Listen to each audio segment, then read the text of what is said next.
Alright, 1 second, guys. Let me clean my glasses.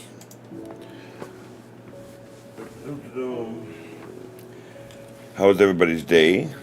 Hope everybody's day was okay. It's effing hot, humid here.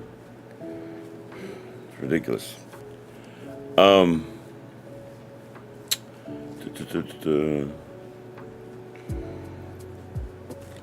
think Denise is out, so she might not be on until after the live is over. So we'll see.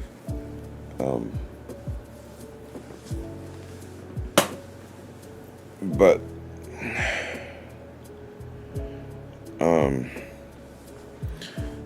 you know, I'm doing all this stuff with you guys, trying to show you guys different things that you guys need to be paying attention to. For one thing, walking through life ignorant is a waste of time. Honestly, you don't have to be like me, but I don't understand people who like you ask them a question, and it's like, oh, I didn't know that was going on. How can you not know that we're almost? How can you not know that we're really close to World War III? Like, how do you not know that? You know, remember how I keep saying, pay attention to your surroundings? That's what I'm talking about. All right, I'm gonna let you guys listen to music for a second. I'll be back. I'm gonna go have a cigarette, one last cigarette before. So I'll let everybody get on in case they need to. What the hell? I will be back in 1 minute. All right. Well, about a minute and a half. Okay.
All right.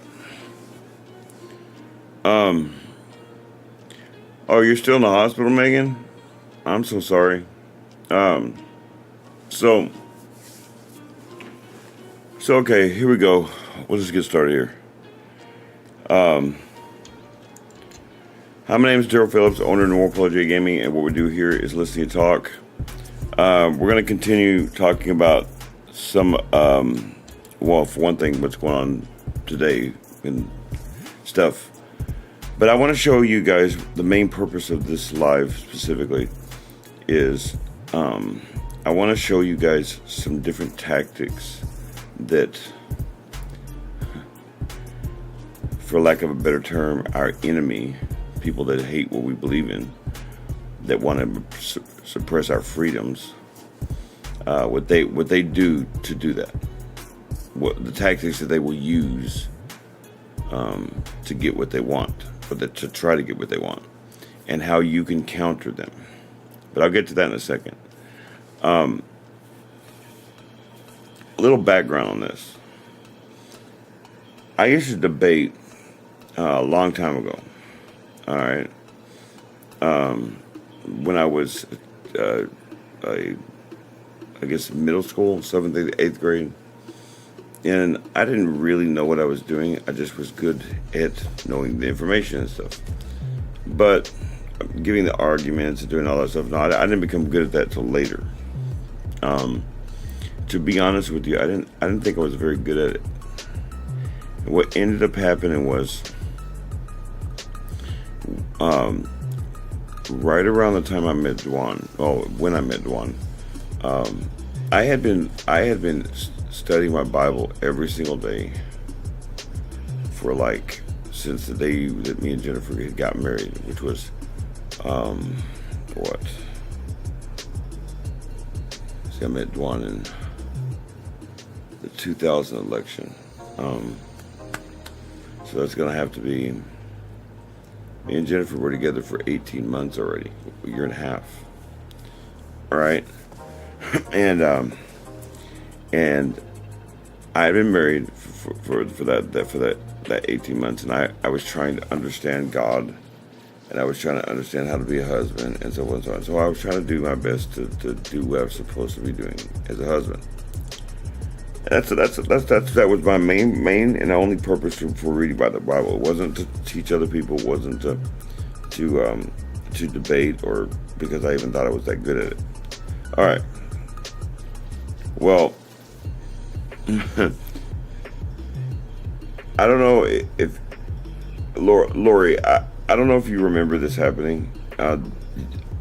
It was in 1999. It would have had to been, or the summer of 2000, maybe. Okay, it was right before I met Dwan, and right before I went up to Minnesota. Okay, but there was this apartment. Excuse me. It was a long-term stay place where you pay for weekly rent. This place was so bad that it got condemned by the fire department.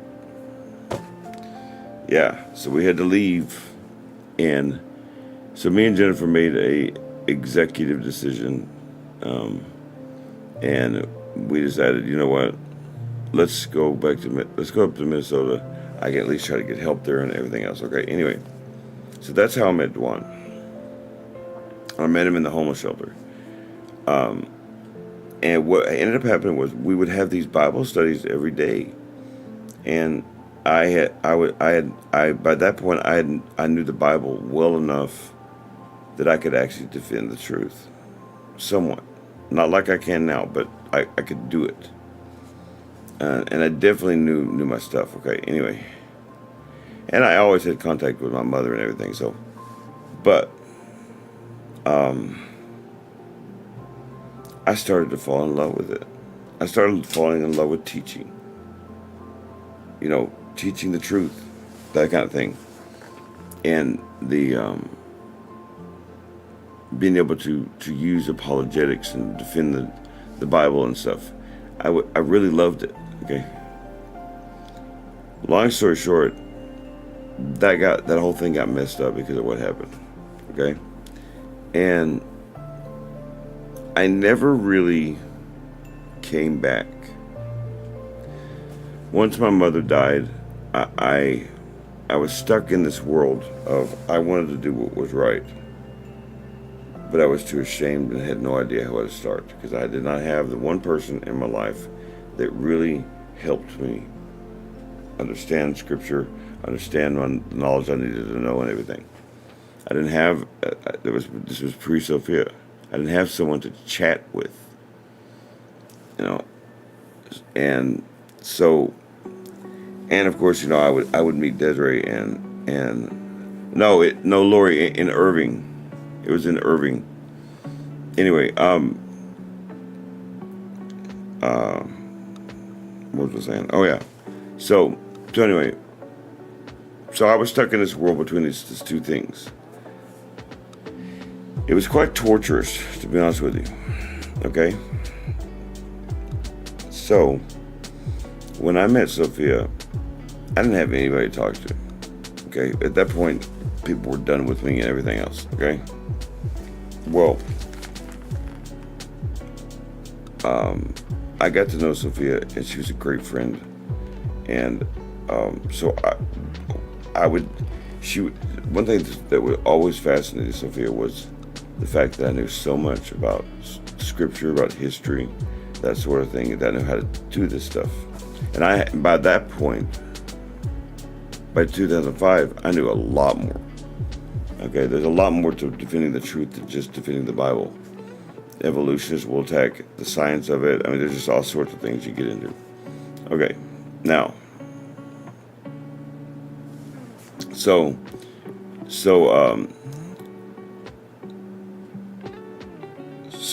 over the years, over the last 18 years, I've begun to get, I began to get more confident. Anyway, I tried to do this. I kind of told you guys, I tried to do this in 2012. It was a failure, not because necessarily I didn't know what I was doing so much, is that I almost died in 2013, and I just kind of had to pull back a little bit. I wasn't quite there yet, all right?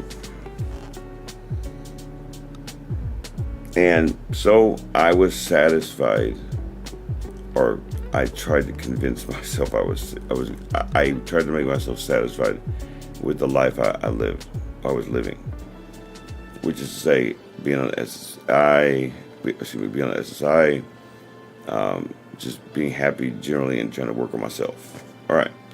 Well, eventually I got bored with that. All right. And I've said this a couple times, that I would literally yell and argue with my podcasts or my radio.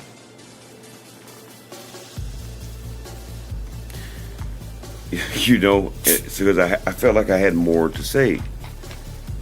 So I had been thinking, and how would I do a business? Okay,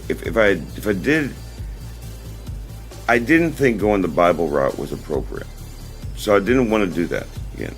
That's what I was going to try to do, is do the Bible thing. I decided not to do that. So I was thinking, how can I help people without actually being my dad? I didn't want to be a preacher. I didn't want to do that. Just something I didn't want to do. Okay? So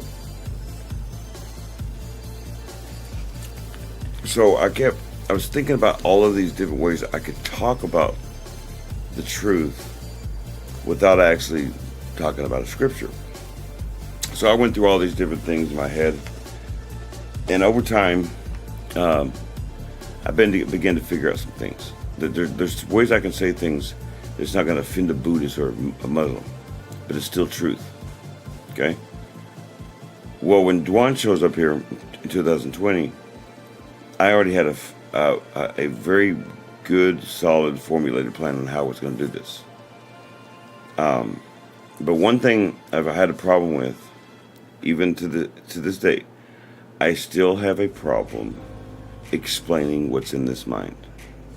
Okay? So it's hard for me to explain to you guys live when I'm doing this how I'm thinking about something. Okay? When I'm trying to get a point across, for example.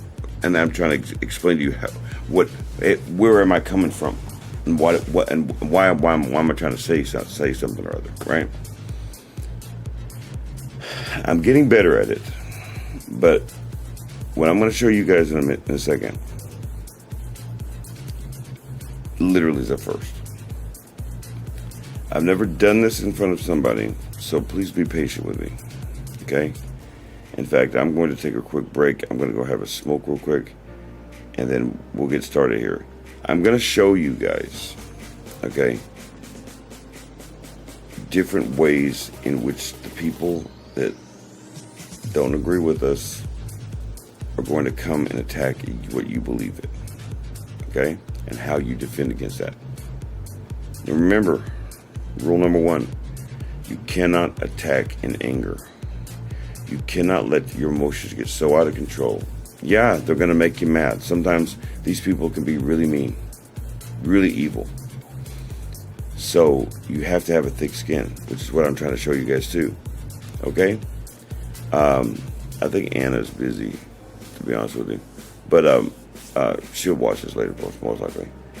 But so let me go have a smoke real quick.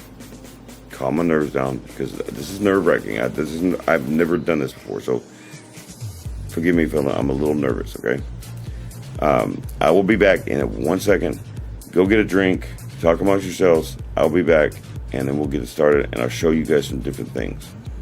You guys are more than welcome to chime in and to tell me what I really want from you guys is when I'm done, each time I'm done with a thing I'm trying to explain, I want you guys to tell me what you think about how I did that.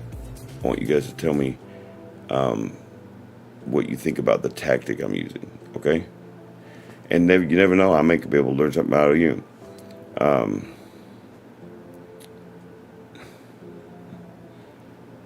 What?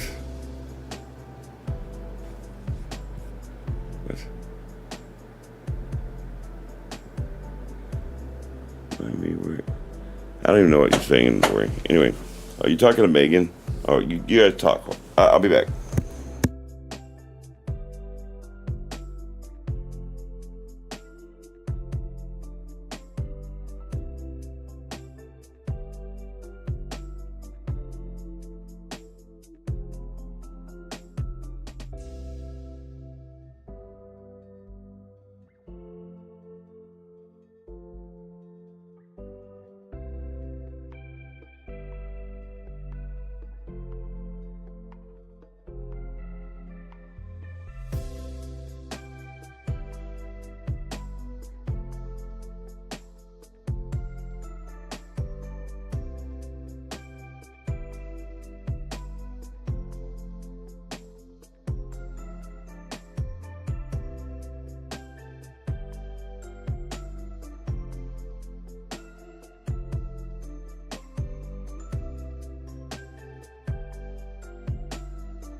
Okay. All right. I'm going to give you a couple of examples. I'll give you one from the world that's going on right now, politics. All right. And really, I shouldn't even consider the particular thing that I'm going to bring up, politics, but I digress. It's considered a political matter, in other words. Okay. And then I'm going to give you guys something from the religious world. I'm going to show you guys different tactics that people will use against you if you believe this way, if you're a Christian or if you're a conservative, okay? If you're like a Donald Trump supporter, that kind of thing, okay? What kind of arguments you do without getting angry, without no violence. You don't do violence. This isn't a civil war, okay? Let's go through the rules here. When you were approached by somebody that has an utterly different belief than you, if you're actually there to help educate people, okay, to wisen up a person, you cannot come with emotion. You cannot let them make you mad. They may say something offensive. They didn't mean to. Maybe they didn't know you thought it was offensive. You cannot act as if you're better than them. I know a lot of Christians who will come up to a gay man or woman and act like that they're better than them. It's not what we do. Okay? Also, you'll know when the debate is over. There's a couple ways. Either the person is going to actually listen to you and want to talk to you again about whatever, or two, they're going to walk away. The truth presents two results. Two, not no gray area. Either acceptance or rejection. The actual truth of a matter is either acceptance or rejection. That's it. Let me give you an example. And I apologize to atheists, but this is just the best example I can give you. Acts 2:38. Peter had just got done giving it the very first church sermon. Okay? Gave this wonderful, beautiful sermon, an awesome sermon. And so awesome and so devastating to the people he was talking to that it said that they were pricked in their heart. Okay? So they said that they were pricked in their heart. They were hurt.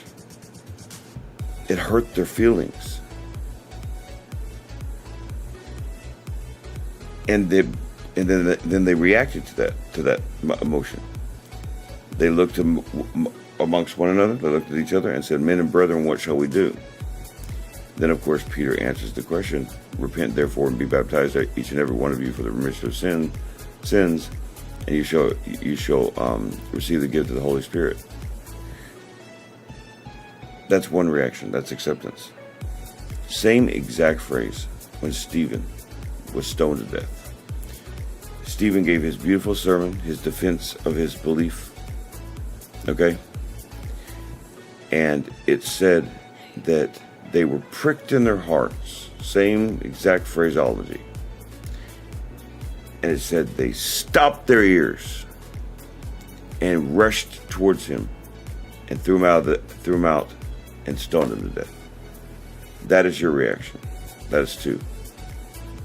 God does not look highly upon fence riding people that want to ride the fence, as it were. Okay? He doesn't. Decide what you believe. Stand for something. Okay? When you actually stand for something, you'll know what you need to be debating. Some things may not be important to you.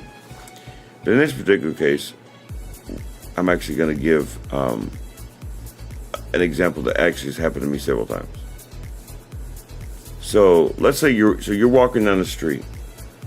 All right? You're walking down the street and you decide you want to go eat at a park. Maybe you're working at a job and it's lunchtime and you have an hour break. So you go to this park and you go eat and you go have your sandwich or whatever that you fix for yourself. And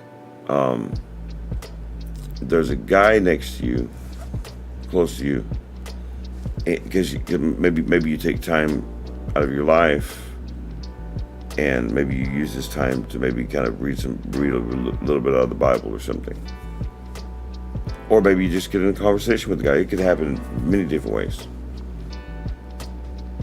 Either way, this conversation starts to ensue in which he starts asking you questions, and you find out that the guy is an agnostic. Now, before you just start to try to convert the guy, you need to find out a few things. This is what I always try to find out before I continue on. I need to find out what that person's background is. Why did they believe the way they believe? I can't really help a person get to a certain spot without knowing their background. Okay? That's one. Two, are you guys just discussing it? If it's just a discussion, then don't expect results. But if it's a true thing of where he's asking you a question about why you believe in God, answer it. Why do you believe in God? In this case, if you're like me, okay, or like Dwan, you use apologetics. You defend the truth. You show them that there is a God. Show them how whatever it takes to get that person to believe. Show them science. Show them whatever it is that they're going to come at you at. Okay. And by the way, just so you know, a lot of atheists don't realize that atheism isn't. I know you guys have had to have heard this, where a person will claim to be an atheist and actually they're an agnostic. They're where they think that they don't believe in God because they don't know if there's a God. That's not what atheism is. Atheism means without God. It means they've chosen to live their life and they believe that there is no God. Okay? And then, of course, you have militant atheists, but I won't get into that. All right. But it's very simple. Whatever argument you're going to choose to use, you have to play with kid gloves. In this case, that person isn't attacking your religion. They're asking you a question. So you can't get mad at their responses and stuff. They might not know. They don't know. Okay? So that's how I approach that. Very simple tactic. Okay? All right? And that's just one little simple thing. And there's other things that people can come up to you and approach you with, but I won't get into the harder stuff yet. So you have to know that person even was going to hear you, even if in other words, some people don't want to hear what you have to say when it comes to that. Okay? Let's go into politics for a second. Everybody's discussing politics right now. A lot of people are. And there is this stark line between Trump supporters and Kamala Harris supporters. And both sides say some pretty stupid shit against each other. Yeah. Trump supporters and Kamala supporters say some pretty stupid shit about the other person. And then you wonder why you get fights at some of these places. Now, I understand that the liberal side, they do get violent.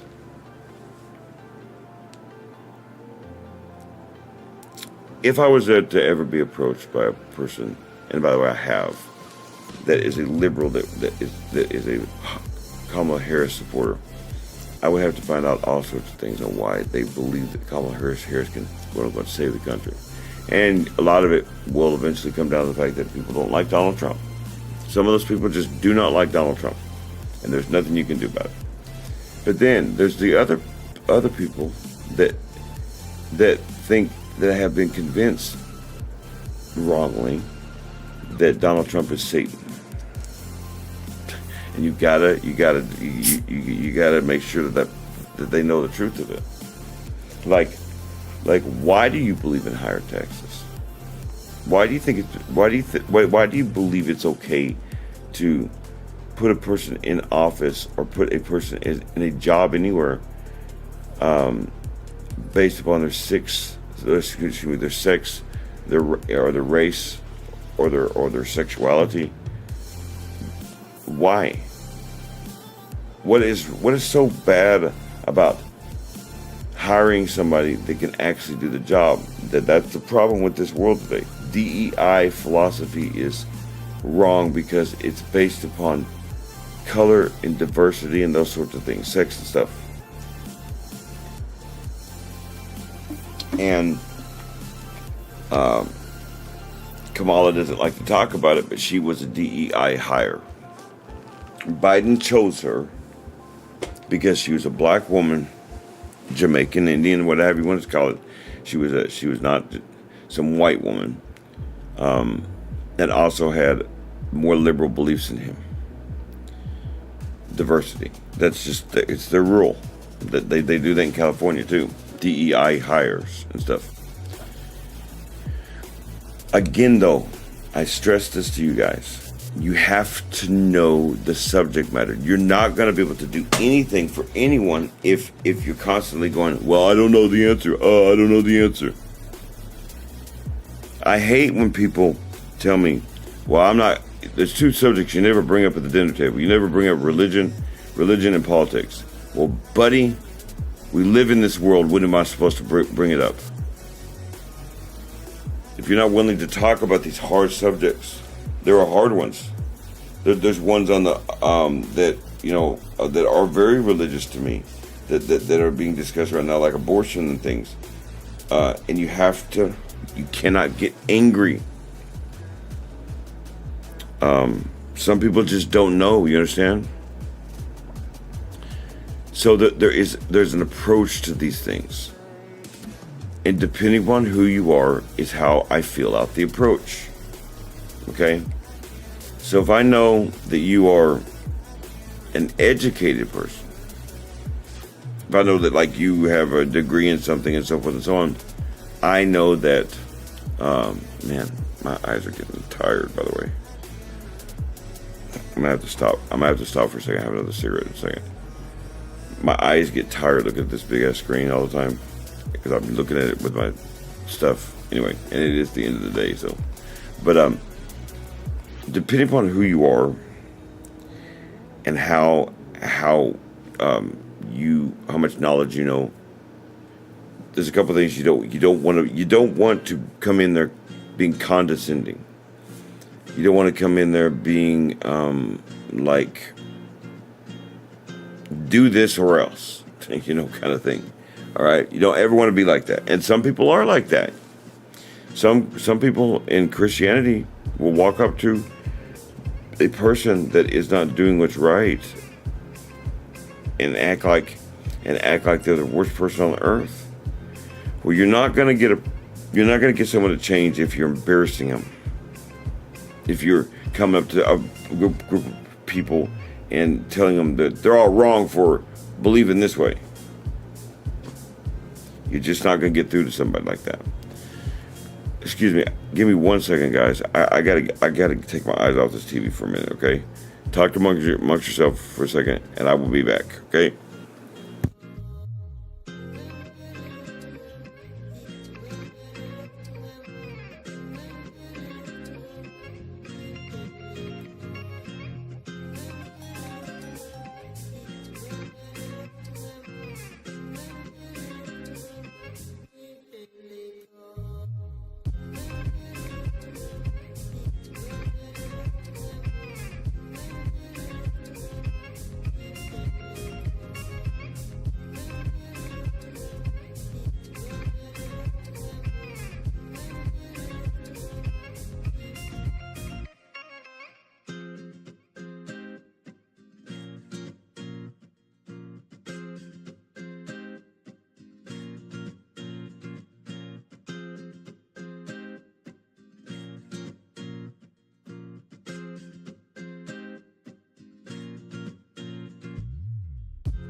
Okay, so check this out. The thing about practicing this stuff is you want to practice with someone who is also knowledgeable. So Dwan will practice with me, Sophia practices with me, and we debate. They will antagonize me, they will poke me all the time.